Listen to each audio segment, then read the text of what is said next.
ராகுல் காந்தி அவர்கள் பல விஷயங்கள்ல மொக்க வாங்கிட்டு இருக்காரு. இப்போ அவருக்கு இன்னொரு ட்விஸ்டும் நடந்திருக்கு. நம்ம முன்னாடியே பார்த்தோம். இந்த ஓட்சோரிக்கான பேப்பர்ஸ் எல்லாமே மியான்மர்ல இருந்து கொண்டு வரப்பட்டது தான். இதுக்கு பின்னாடி ஃபோர்ட் ஃபவுண்டேஷனும் ஜார்ஜ் சோரோஸும் இருக்காங்க. அவருடைய மகனான அலெக்ஸ் சோரோஸ் தான் இந்த பேப்பர்ஸ் எல்லாத்தையும் ரெடி பண்ணி கொடுத்தது அப்படிங்கிறதே.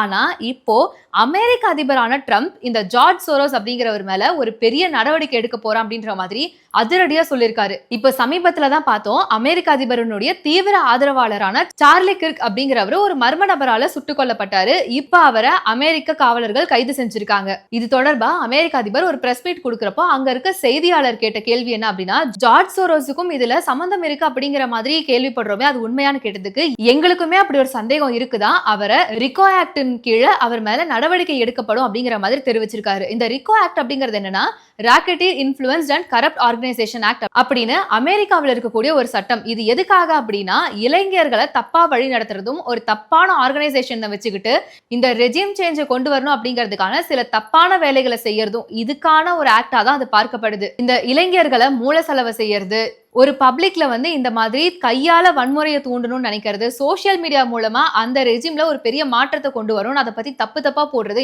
இப்படி என்னென்ன விஷயங்களை அந்த நாட்டினுடைய இறையாண்மைக்கு எதிராக செய்யறாங்களோ அவங்க மேலதான் இந்த ரிகோ ஆக்ட் எடுக்கப்படும் அப்படின்ற மாதிரி தெரிவிச்சிருக்காங்க.